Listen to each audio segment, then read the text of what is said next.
Hey guys, what's up? It's Jack and welcome back to another video. So we're going to go over the patch notes for the 1.2 for chapter 2 over here in season 1. So the meat and potatoes of this is that ranked and mastery skins have arrived. So it's pretty much mostly this, and then a few changes and a couple of bug fixes, mainly on the battle royale. So we're going to go through it real quick. I'm going to give you my final thoughts as well as a few other things that you guys have been talking about as well, and the fact that I actually played a handful of games before recording this, and just to give you a basic rundown in terms of how it felt for me in terms of this, ever since the release of chapter 2. So so as you guys know, these are pretty much, we've seen these before. These are the medals that you get for attaining a certain level in ranked. So, and I got, obviously there's 5 tiers per. So yeah, I just wanted to briefly show that top 100 ace over here at the very top. All right, so new playlist ranked arena unlocked by earning 10,000 XP in any other playlist. Now, I think this only applies to people that have never played the game before. And the only thing I have to say that's like kind of terrible about this is the fact that there's going to be people that are going to be having a brand new account, right? Like they're just going to open a brand new account. They've played the game before on another account, but now that ranks come out, they're going to do a brand new account to just overall start fresh, and they're going to have to grind 10,000 XP to unlock ranked. So I don't know if that's going to be the case for everybody though, because like for me, I mean, again, granted, I'm using the same account. I've been using the same account ever since the beginning, but this was available to me from the get-go. So I believe that this is mostly for people that haven't played the game before and or have a new account. So don't know how I feel about that. I mean, I don't really agree with it. I think it should just be available just to, I don't think you should play the game for a certain amount of time to unlock any other mode as far as the game is concerned, but I guess that's Splitgate fashion, I'm assuming. All right, next up, rise up through the ranks from bronze up to champion, complete across 3 modes, split ball, heart zone, firecracker, earn exclusive weapon charms and badges based on the highest rank you achieve in each session. Stay tuned for more info on additional rank modes and adjustments to future seasons. New unlock weapon mastery skins, prove your dedication by unlocking new and exclusive skins in every weapon. Fully level a weapon to unlock its mastery level challenges. Complete a weapon's first mastery challenge to unlock its carbon skin. Complete a weapon's second mastery challenge to unlock its gold skin. Unlock 6 gold weapon skins for a faction to unlock the highest tier of mastery challenges, of which you earn Paralium skins. Even more mastery challenges and exclusive skins are in the works for future seasons. So, so now if you notice there, it says future seasons. So I think this is all we're going to get for chapter 2 and as well as chapter 3. It just happened to release in chapter 2. So I have my fingers crossed that hopefully we can get more than just 3, because I see people going through it pretty quick, and then they're going to feel like, hey, what is there to do now? So this is again where progression system is going to have to come in clutch, and hopefully it'll come out before season 2. So that way we can players can yet again grind and have additional reasons to grind for players that have that sort of preferred taste. So all right, next up, new battle pass season 1 chapter 2, unlock new rewards, 3 character skins, 11 weapon skins, an exclusive portal skin, multiple emote sprays, charms, player banners, and player cards, 500 split coins, 60 Royalium. Use a premium battle pass will cost 500 split coin, roughly $4.99 US. As a reminder, your battle pass tokens are not reset between chapters. If you didn't complete the chapter 1 battle pass yet, you'll still be able to unlock the content and for the rest of the season. All right, and then we have here the map for what's it called, for a new takedown map. It's a simulation anomaly for takedown. So it's kind of like for ranked, if you were to play ranked takedown. So this is what they were talking about with the video I made the other day, and it's given me a lot of Splitgate 1 vibes actually, because there was a map that has a lot of these vibes from Splitgate 1. I know some of you guys that are a lot more familiar with Splitgate 1 than I am are going to remember the name of the map, and you're going to be probably saying it in the comment section, but yeah, this is what that reminds me of, so that's pretty cool. Nothing wrong with that whatsoever. Nothing wrong with giving Splitgate 1 vibes. Next up, for Battle Royale, they added a last man standing announcement, which plays when you're the only one alive left on your team. Added a new point of interest in the glacier. Added invisible walls around the outer bounds of each biome to prevent flying out of bounds. For Arena, they've added the ability to rejoin a match in progress after leaving or being disconnected. This is a big win, because when I played I played about 5 or 6 games before recording this, and one of the things I could tell you is that I did not see a single bot from what I could remember, because I remember looking all the time at the very end. When the game's finished, I look at the scoreboard. A lot of times I do it in the middle of the match as well. For those of you guys that have seen my gameplays, you should be very well aware of that, especially if you've seen my streams. So I didn't see parentheses bot anywhere. So this is a big W. So if anybody disconnects or leaves or whatnot, they have the chance to rejoin. So this is good. People have been requesting this, and this is obviously for ranked as well, I believe. So this is a good thing. Added and adjusted a number of portal walls on bypass. Balance changes. The rush ability for AOs now grants immunity from debuffs such as stuns or slows while the ability is active. So that's a buff. For Meridian, the Phasma SMGs, they reduce the speed of which shots grow by 50%, and they reduce the maximum size of shots by 20%. Dev note, because the Phasma is not a hit scan weapon, its projectiles grow as they travel. These changes make it slightly harder to hit shots at longer range without impacting the weapon's performance at a close range or overall damage. So this is actually a nerf, not in range or in damage, but in terms of how, you know, the projectiles grow. It's a slight, it's going to make it a little bit more difficult to hit your shots at long distance, which is actually a good thing. So this was a good way for them to nerf the weapon without making it weaker. So that's actually quite clever, but it is a nerf nonetheless.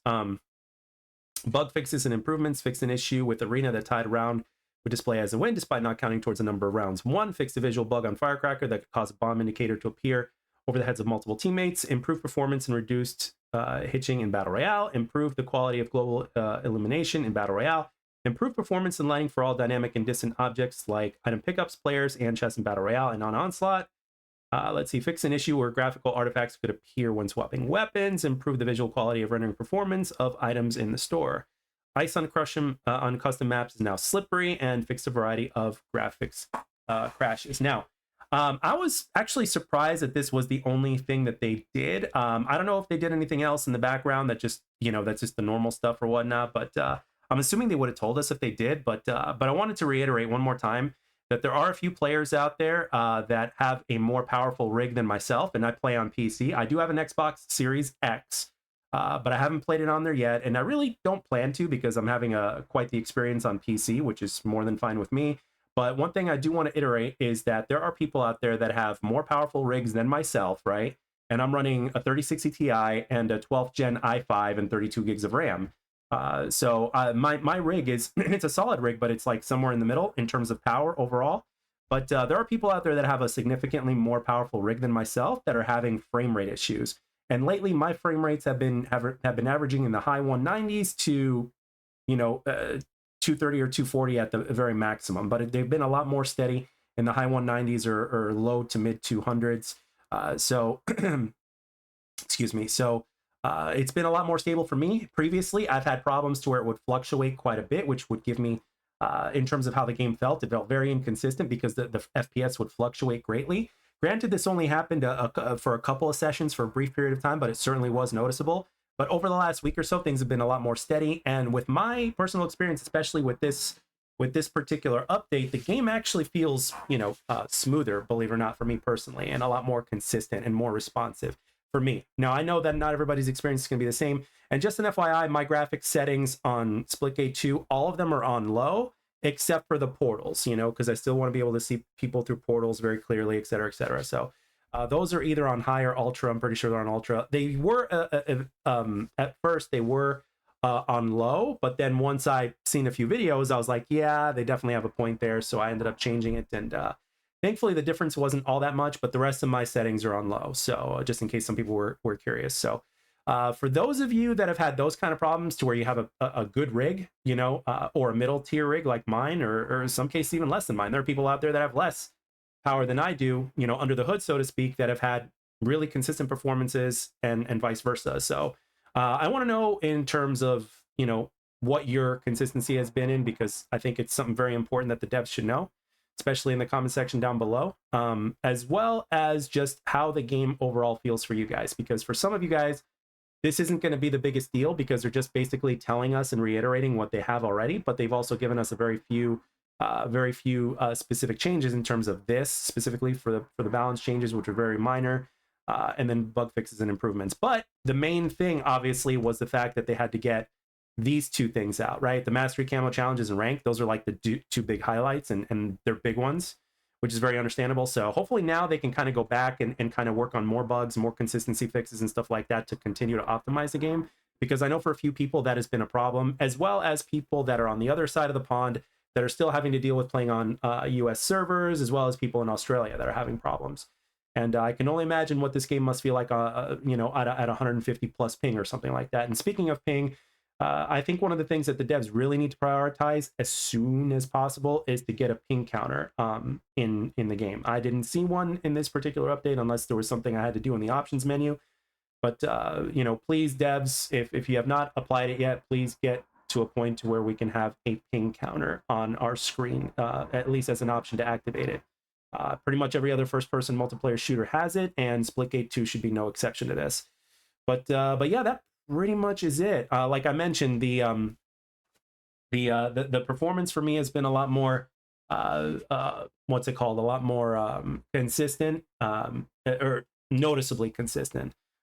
It's not, I wouldn't call it night and day. However, I have noticed like there has been a lot more consistencies with the hit registration for me, as well as just everything in general. So if for whatever reason, guys, especially for those of you guys that are on PC or even on console, if you're able to activate an FPS counter somehow, I don't know how you're going to do it on console, but I'm on Steam, and I use the Steam app to tell me what the FPS is. That's how I know. But if you are ever feeling that it feels like your sensitivity's been changed to the point to where it's to where it feels like more sensitive, as if it's been increased, that is probably because your FPS average has increased greatly and there's a lot more consistencies. That's one of the things that I noticed, because when I was getting 200 plus FPS more consistently, it felt like, you know, because I was operating on lower FPS previously, it felt like my sensitivity was increased because the game was just that more responsive, right? And the vice versa happens when your performance drops.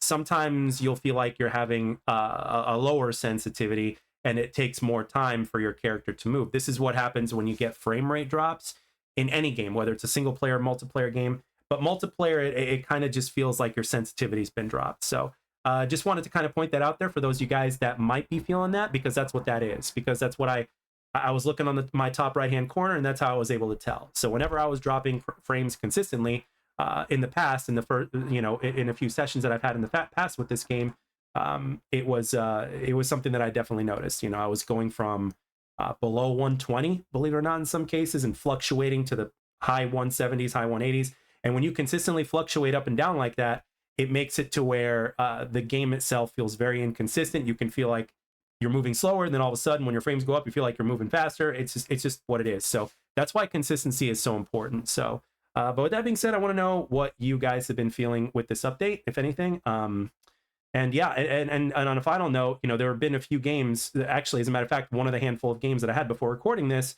I ended up getting my highest team deathmatch ever, and I did not see any bots either, so that's a good thing. But yeah, so far for me, it's been pretty good, and hopefully it has been for you. And let me know in the comment section.